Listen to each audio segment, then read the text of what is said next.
Hello! Today I'm taking a look at one of the milestones of Western RPG and sandbox gaming history with Bethesda's fourth canonical instalment to the Elder Scrolls series, Oblivion. Now, it seems odd to start with the fourth instalment, but I think sandwiched between the beautifully ambitious but technologically limited Morrowind and the behemoth of the 7th generation console cycle, Skyrim, both of which are beautiful game experiences in their own right, Oblivion in many ways boasts the best of both worlds and introduced an entirely new brand of gamer to the formerly niche arena of high fantasy RPG gaming. As such, it marks a pivotal moment in Western RPG history and unsurprisingly remains the favourite instalment of the Elder Scrolls for many. For my part, I was introduced to the Elder Scrolls back in 2003 via Morrowind and instantly fell in love with the series. The Elder Scrolls has always proved an ambitious, imperfect, and ever-evolving series, which comes with the territory of producing huge sandbox settings, features, items and story arcs, not to mention the DLC and expansion packs, and the mod freedom that, Bethesda permits with this product, and it surpasses most other developers in the industry, I think. So, I'm going to proceed to discuss Oblivion in terms of theme, setting, design and gameplay. I'll dip into Morrowind and Skyrim, if and where necessary, and also explore how Tamriel relates to real-world history, folklore, theology and philosophy, as its influences. So, it's probably worth beginning with the contextual foundations of not just Oblivion, but the Elder Scrolls in general, as it's one of the things I think that really stands out about it.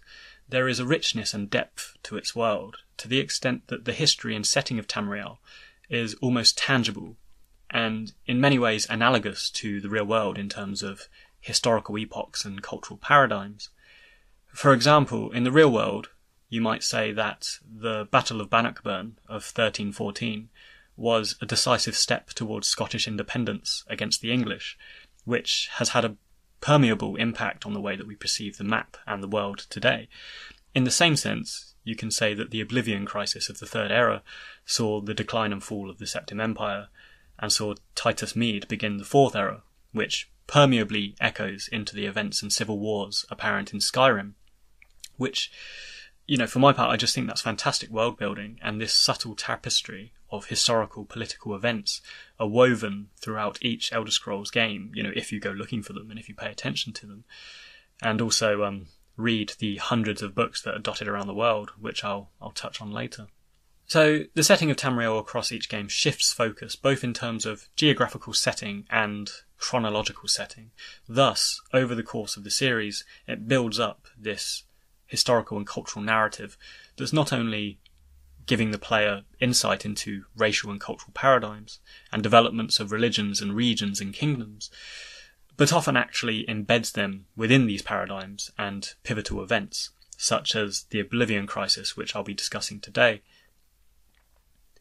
By contrast, where the Elder Scrolls presents a rich setting and history for the player to explore, the character which we control is implacably neutral and a blank slate for us to build upon and impose upon Cyrodiil or Skyrim or wherever we happen to be.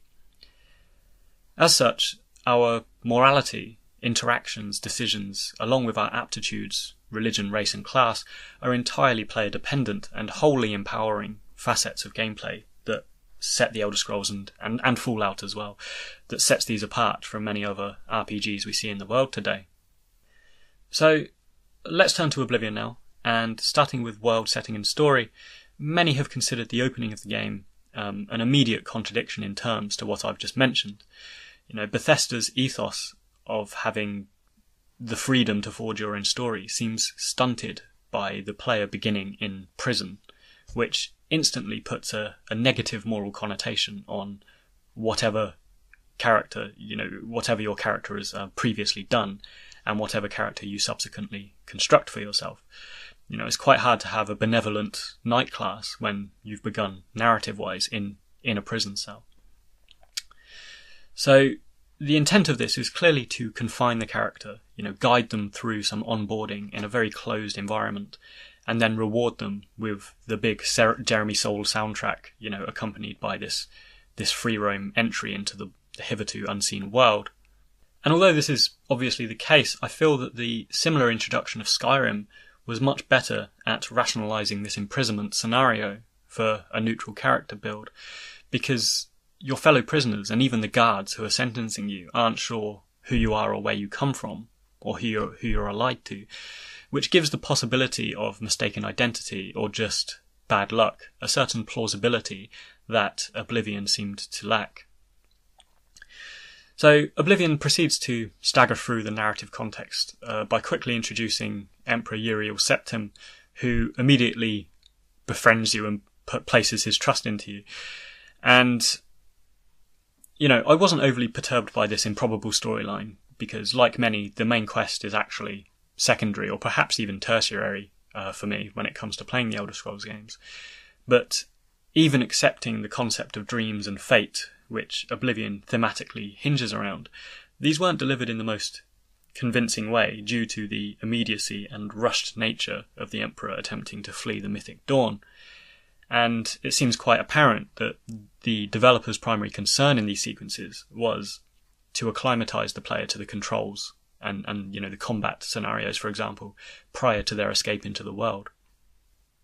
Now, despite the delivery of this narrative introduction, the actual concept of it, hinging around the mythic dawn and by extension the Daedra, is actually a pretty solid contextual foundation and world building for this game, and I think the wider Elder Scrolls canon, because these entities do make passing mentions and appearances in latter games.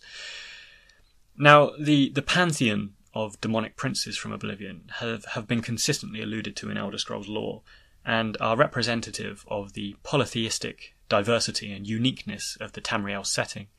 Oblivion takes a step forward from its elven-centric predecessor Morrowind, and explores the religious and theological dimension of the Daedra, as a central plot point.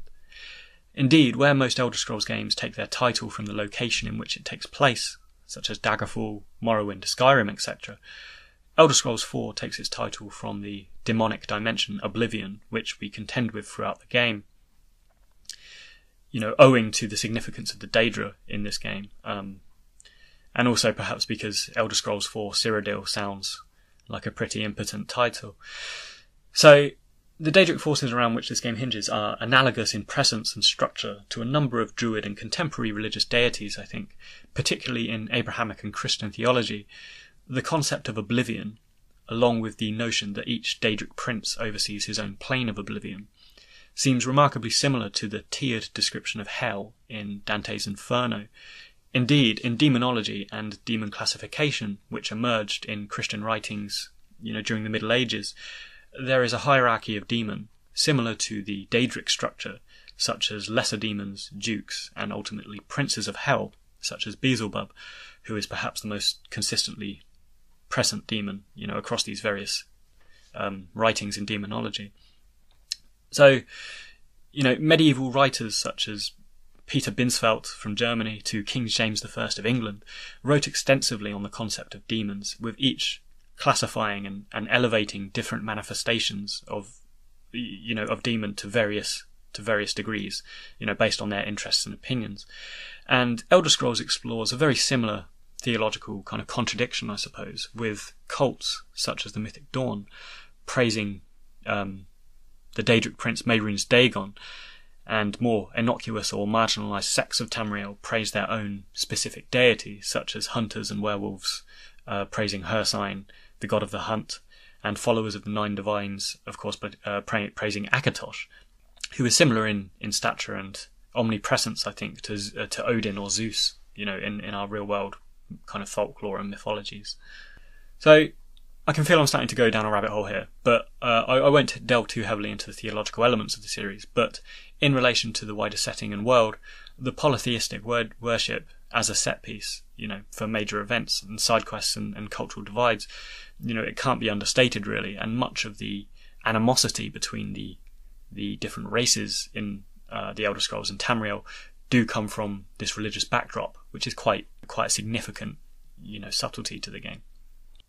So just wrapping up on the polytheism here, I think much comparison can be made to Nordic and Greek mythologies, in which, for example, women would pray to Freya or Hera, or warriors would pray to specific entities such as Thor or Ares. And in Elder Scrolls, in this instance, they would pray to Talos, who is the god of man and war. And inching finally back round to Oblivion and Cyrodiil here, Talos is worthy of mention because the founder of the Septim dynasty, who are toppled in the events of Oblivion, he was deified as Talos after his death. Which brings me on to the contextual foundations for Cyrodiil and the Imperial City here.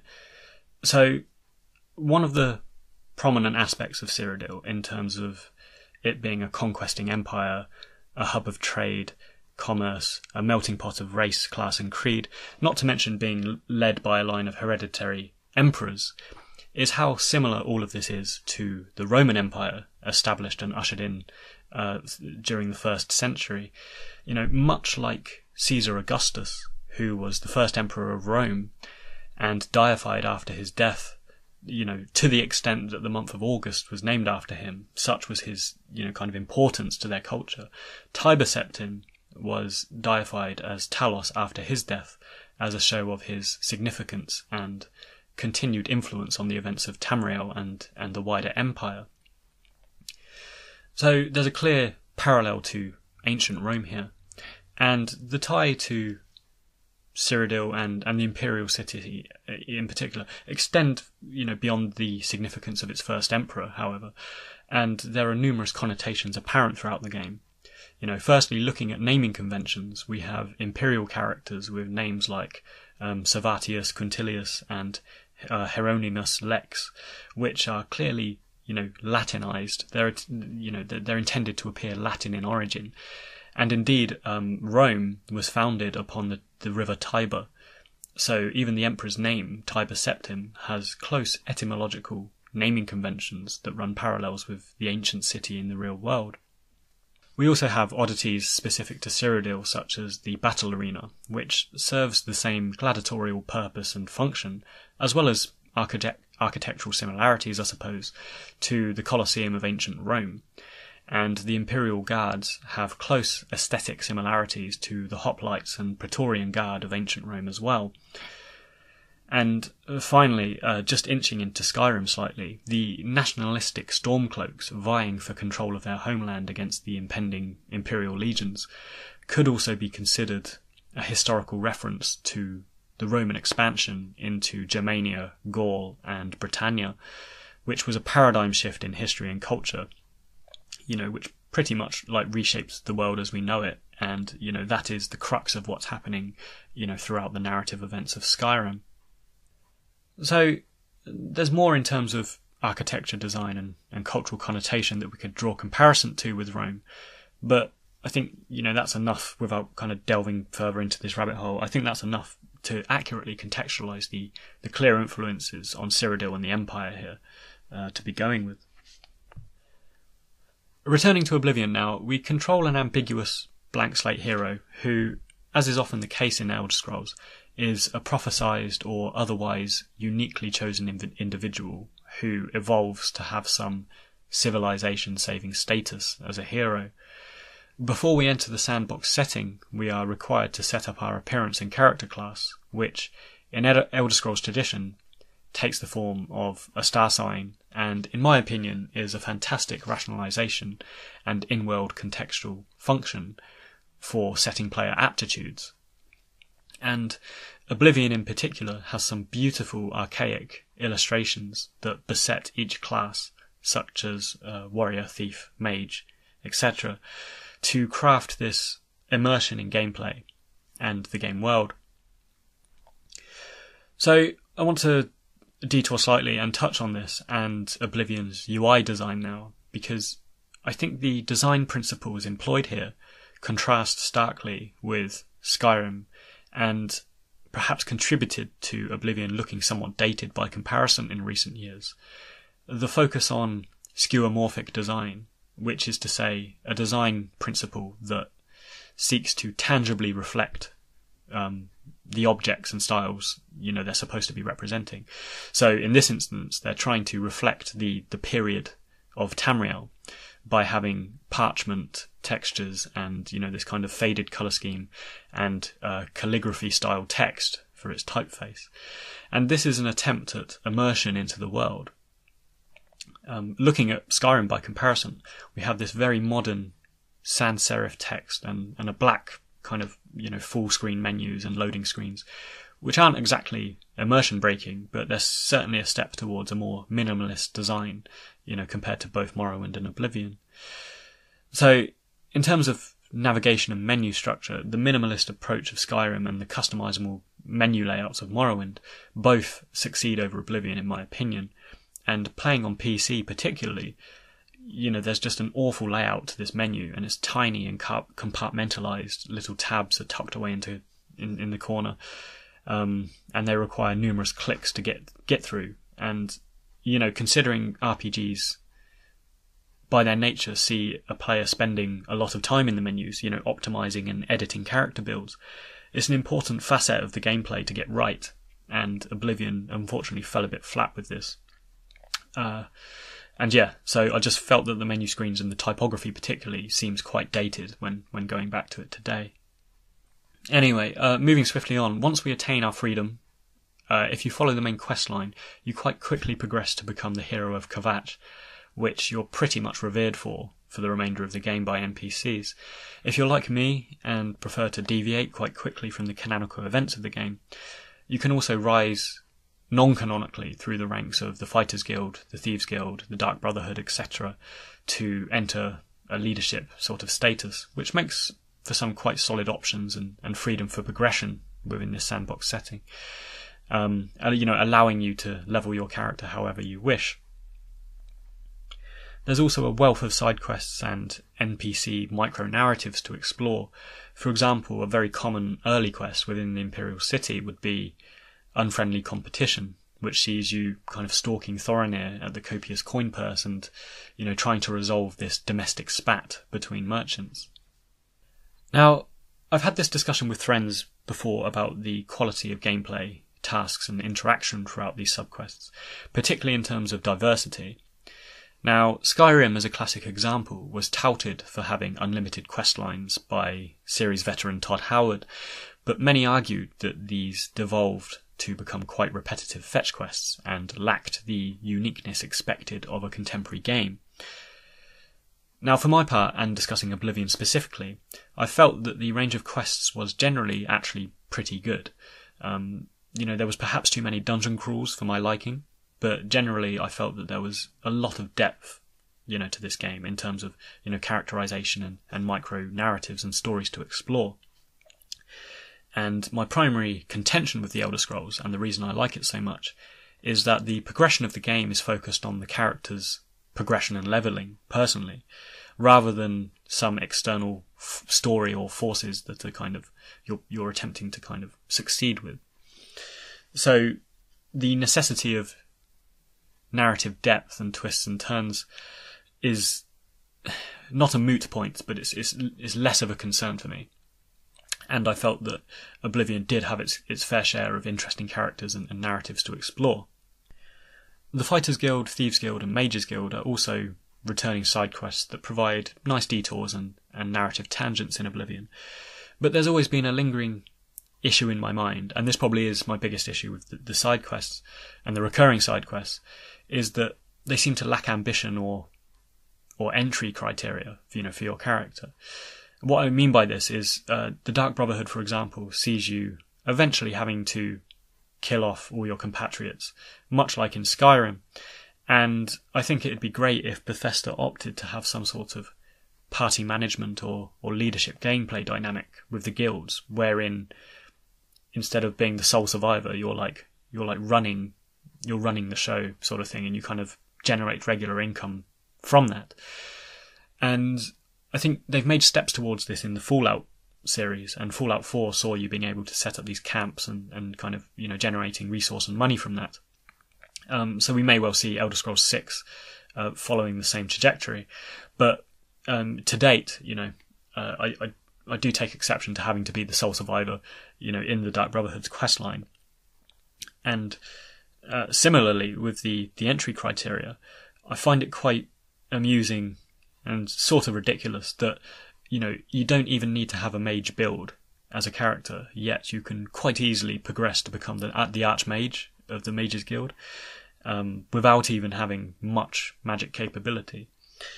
So, yeah, and the same again. I didn't mind this so much in Oblivion at the time, but looking at it in retrospect, and also playing Skyrim since, where you think they probably would have learnt from their mistakes or tried developing a bit more, to find that they haven't was a bit of a letdown with Skyrim specifically. So, in conclusion with that, the side quests aren't too concerning for me regarding Oblivion, particularly the time and place it was released, which was comparatively limited in scope, and what Oblivion actually did deliver was pretty groundbreaking nonetheless, I think. So, while we're touching on side quests and stories, actually, I'm really conscious that there's something to be desired in the quality of dialogue writing and delivery across many Bethesda games, and particularly within the Elder Scrolls. And I've heard the argument made that some players would happily halve the number of dungeon crawls if it meant they could get some intricacies of narrative twists and unique gameplay segments and side quests, which I can somewhat empathise with as time goes on, I suppose. But more frustrating, I think, is the contradictory and seemingly random audio clips that each NPC will come out with. You know, for example, you'll have someone demanding to leave your house the one moment and then pleasantly saying hello to you, the next second, which becomes quite an immersion-breaking acknowledgement, for the game. Now, returning to the narrative here, we have the character of Martin, who is voiced by the fantastic Sean Bean, which also kind of denotes that he's almost certainly going to die. But Martin is a very interesting character because he's of more, or at least comparable significance to the player character, which is probably a first for the Elder Scrolls. Where we have the prophesized Dragonborn taking centre stage in Skyrim, or the player being the prophesized Never-Vereen in Morrowind, Oblivion has the player as a facet of the Emperor's prophecy, but at the same time not necessarily being at the centre of the prophecy, like in other instalments of the series. And to this end, Martin, as the sole survivor of the Mythic Dawn's killing spree, is the only thing keeping the Daedra at bay during the Oblivion crisis, and thus perhaps the ultimate hero and protagonist of the game. As I've already mentioned, the main quest is rarely something that propels me through the Elder Scrolls games, and I believe it took me a decade to actually deliver the Amulet of Kings, but the aforementioned role reversal of the player as an accessory to the grand plan, rather than being at the centre of it, was a very interesting narrative turn for the game, I think.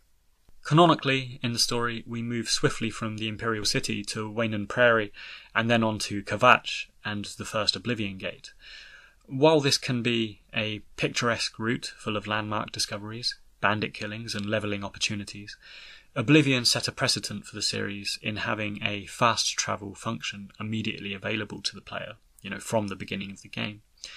This means that you can not only fast travel to Martin, circumventing much of the sprawling vistas on display, but you can actually visit most of the key locations within Cyrodiil at the drop of a hat, such as Skingrad, Shedenhall and Anvil. Now, for my part, I'm on the fence with this, because I'm someone that, if I'm in the middle of a quest that requires visiting a certain city or something, I will take that opportunity to fast travel out of pure laziness. And while this is my own fault, and not the fault of the game, being given that opportunity, where Skyrim and Morrowind initially don't, made Oblivion seem overly easy and overly accessible and user-friendly, by design. Morrowind had a sense of realism in it, that you were given vague directions and diary entries to follow, and had to go and literally read road markers to discover where you were supposed to be heading. And this was perhaps a little bit too hardcore, but it gave a sense of progression and a feeling of reward, that you had traversed this geography and found your way to a given task to complete it. That said, in the middle of an intense quest that will earn you, an item or a level up or whatever you want to get, I can see the necessity of wanting to fast travel and how it can benefit and progress you quickly in these circumstances. So I suppose I'm a bit on the fence with this immediate all-access fast travel, but primarily because of my own inability not to use it, as a somewhat lazy player. So, since we're on the subject of travel, let's have a look at the environments here and Oblivion is without a doubt hosting the most fragrant, green and beautified of the Elder Scrolls settings to date, particularly compared to its successor Skyrim, which, obviously being set in the mountainous north, relied on darker winter atmospheres and weather patterns. Cyrodiil, by comparison, features lush greenery, agricultural marvels such as the Gold Coast besetting Anvil, and moderate temperatures and climates, river access and multicultural trading hubs, which, again relating back to ancient Rome, would have made it the ideal environment to place a capital city. So, being bordered on all sides by key Tamriel game locations such as Skyrim, Morrowind, Hammerfell, as well as the hitherto unexplored settlements such as Blackmarsh and elsewhere, Cyrodiil features a shifting geography that alters land, sky and weather, and this depends on player footfall rather than any advanced routine or pattern mechanics available at the time. As such, running down towards the more temperate Gold Coast will see you bathed in beautiful sunlight, and heading north will reveal a more barren climate and down toward Blackmarsh, an equally rural expanse of woodland and accompanying weather conditions. More accurate observers, particularly those travelling by horse, will notice flora and fauna change at the blink of an eye, but personally I never regarded this as a detriment to the game, and the illusion of expanse and diversity within the game world is still impressive to this day, despite the comparatively dated graphics. The architecture of respective locales also attempts to emulate its indigenous or neighbouring populations. Chedenhal, as a classic example, emulates much of the Dunmer architecture as found in Morrowind, which borders it to the east, and it's also the hideout of the Dark Brotherhood, who are largely assumed in Tamriel lore to be an offshoot of the ancient Morag Tong, Assassin's Guild, so its headquarters in a Dunmer-influenced society make it both geographical and culturally sensical. So, shifting from setting now, let's look at the folklorist influences the inhabitants of Tamriel have. The concept of mages, orcs, elves and barbarians have a distinct lineage to Western fairy tales, druidism and literature, and at this juncture it's prudent to mention J.R.R. Tolkien's Lord of the Rings series, which had a massive impact on subsequent iterations of fairy tale creatures. Recently I've looked at Final Fantasy, which draws heavily on Tolkien, and all the way through to tabletop games such as Dungeons and Dragons. And with regards to Tolkien's influence on the Elder Scrolls, he popularised the idea of elves, particularly being lofty, intellectually and spiritually superior beings, and slightly narcissistic due to that, like the Falmer and the High Elves we see in Elder Scrolls. In both Lord of the Rings and Elder Scrolls, we see elven sects who fancy themselves as the inheritor of the earth due to their intelligence and benevolence compared to the fallible and vice-ridden aggression of humans. Tolkien also popularised orcs as brutish, physically imposing beings with green skin and apish kind of figures. And this also finds its way into the Elder Scrolls. So the parallels drawn with this milestone of literature is again quite apparent with some of the character classes, along with the questing nature of the story of Oblivion, which hinges around finding a sacred object to utilise and ultimately destroy to dispatch a maniacal evil force, which is of course, the entire point of the Fellowship of the Ring. Archaic tales such as the English-Scandinavian epic Beowulf can also be considered when looking at the aesthetic beliefs and mannerisms of Nord and Breton settlers. Anglo history around the 9th and 10th century, when Britons saw invasion and settlement from the Vikings, and the subsequent fusion of pagan practices, medieval Christianity and Norse mythology, seems to inform much of these particular races found in the Elder Scrolls. And the broad strokes general setting of Tamriel seems to sit within this early medieval period, which is obviously most starkly seen in Skyrim, but also apparent in Oblivion and to a lesser extent its predecessor Morrowind too.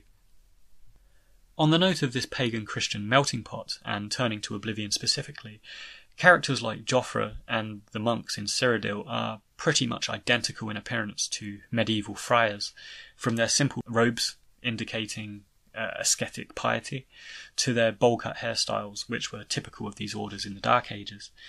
The warrior-monk dynamic of them being blades also lends itself to popular notions of the Teutonic Order and the Knights Templar, which were warrior Christians of the early Crusades. Taking a step closer to the popular prescribed religion of Cyrodiil, which is the worship of the Nine Divines, it's also very close in aesthetic and structure to our idea of Christianity. Despite being monotheistic, Christianity, and particularly Catholicism, sees the worship of various saints and apostles for different occasions. And we have patron saints such as Sebastian, who's the patron of athletes, and St. Jude, who's the patron of lost causes.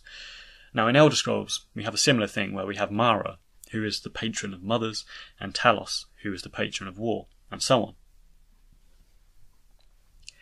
And finally, touching on aesthetic, the architecture of the churches are similar to Catholic churches, with stained glass windows besetting, idols and biblical narratives, that gives a visual representation and clarity to the idea of the gods, which other forms of Christianity, such as Protestantism and the Church of England, restrict due to their iconoclastic vision of how faith should be explored. So, if we take the idea of the blades, the Emperor and the Nine Divines as metaphors for Christian worship, by contrast we could consider the antagonists of Oblivion, the Mythic Dawn and the Daedra, as metaphors for Satanism and demon fanaticism.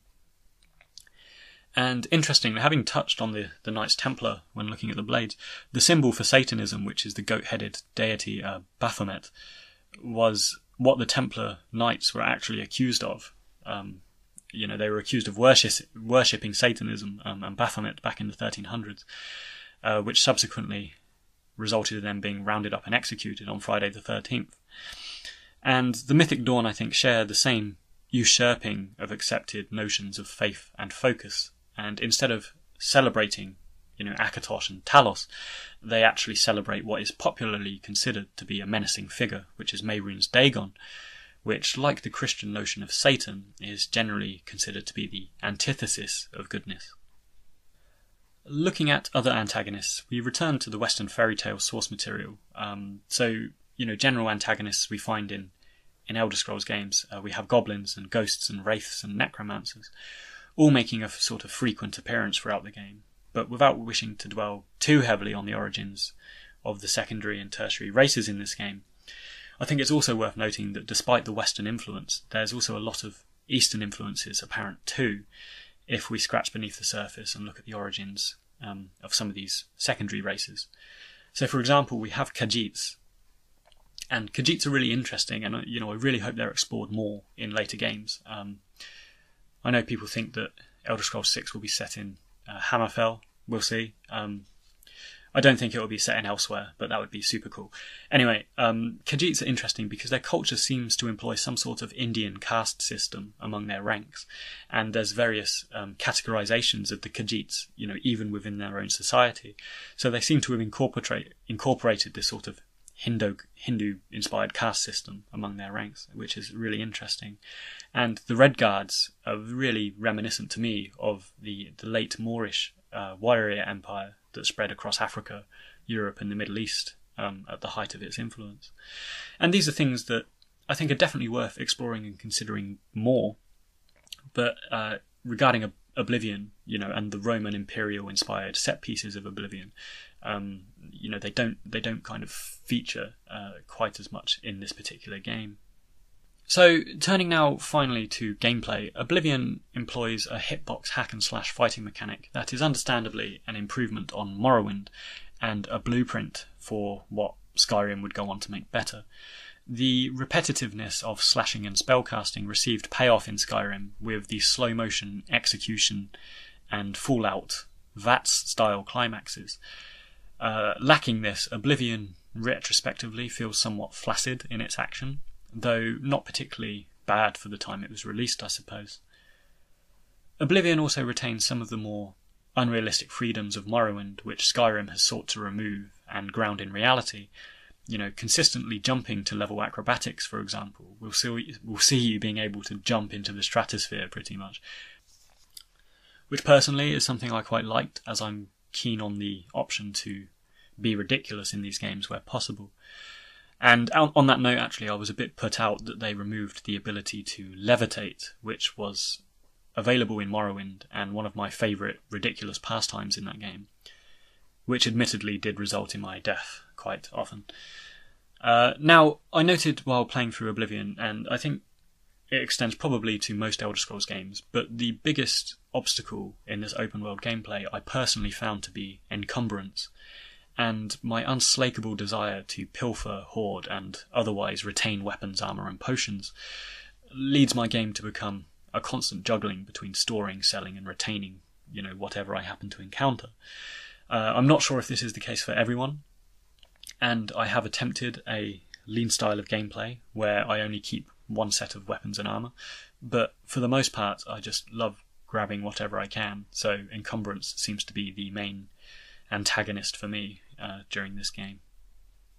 Next, I'd like to consider what I think is the most important and entertaining facet of gameplay in Oblivion and the Elder Scrolls in general, and this is what I consider to be the moral mechanics of the series. And the big draw of Oblivion, besides its freedom to roam, is the freedom to impose your own brand of morality on Cyrodiil's inhabitants. I mean, you could be the most mild-mannered person in real life, but perhaps you'd like to roleplay as a vindictive Argonian and go around killing at people on a whim. Well, in Oblivion, that's possible to do that, and perhaps you'd like to be a thieving Khajiit that robs their way towards, leveling up and achieving those high-grade weapons. And again, that's available for you to do in Oblivion. And while it's probably not a great idea to enter someone's store and raid all their cabinets, it's really nice just knowing that you can do that if you wanted to. And the only unfortunate thing with Oblivion is that you don't get the tangible counter of infamy and praise that we see in Fallout, for example, which I think is cool because it gives a literal translation and denomination of how popular or despised you are among the wider citizens of a given city or setting. So what we have instead of this is the speechcraft wheel, which we use on an individual by individual basis to try and make an NPC like us more. And it's very cumbersome and unlikely for a minigame. And, at the same time, it's so absurd that I actually kind of like playing around with it. And, particularly if I can aggravate someone to the extent that they want to kill me. But I find it quite out of place in a series that attempts to create this pseudo-reality within a fantasy setting, which obviously means kind of hinging on realism. So it was quite strange to have such an absurd minigame introduced to the character mechanics and the speechcraft mechanics of this game. Next on gameplay, and something that's not really discussed that often when we think about the Elder Scrolls, is the interesting ability to play in the first or the third person. And I'm always interested to know how people choose to play this, because on the one hand, I actually like looking at my character and the surroundings, particularly to ensure that I'm not being pounced upon by a mud crab or some bear or something. But I can also see the pros of those who are inclined towards the first person mode, particularly when it comes to combat. And I've often wondered whether those like myself who like the third person view, because I've basically been raised playing third person games, and I'm always wondered if first person players grew up playing Doom or something like that, and it's something that I've not really ever had conversations about with anyone, but I think that the ability to switch between first and third is quite an interesting little intricacy of the Elder Scrolls series. So, moving into the endgame now, one does not simply discuss the Elder Scrolls without remarking upon Jeremy Soul's soundtrack. And as technology improves, Soul's soundtracks have become more embellished and epic as time wears on. Those familiar with my channel will know that I've discussed Squaresoft games at length and also produced a short episode years ago on video game audio as art. And I think two veterans of Squaresoft, Nobuo Uematsu and Jeremy Soule, are the epitome of artistry in video game audio.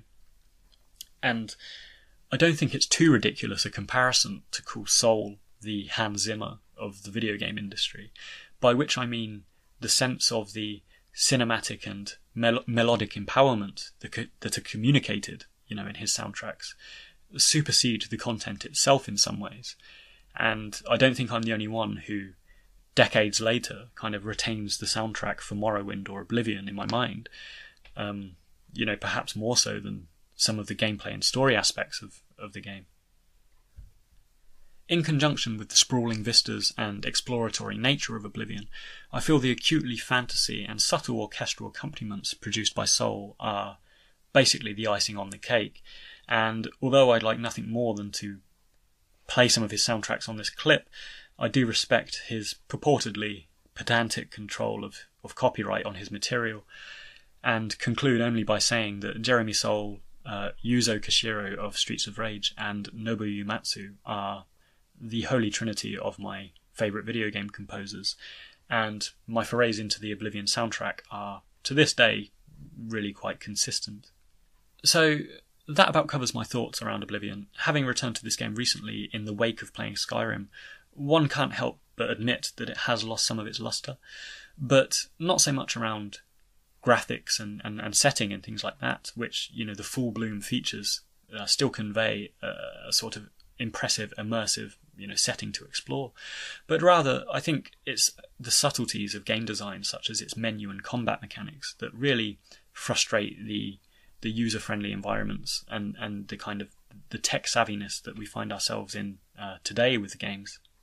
Indeed, the argument persists to this day that in terms of core story and setting, Oblivion prevails over its successor, and much conversation and arguments still occur across the interweb about how Oblivion holds up compared to Skyrim. So I'm always interested to hear people's opinions pertaining towards that.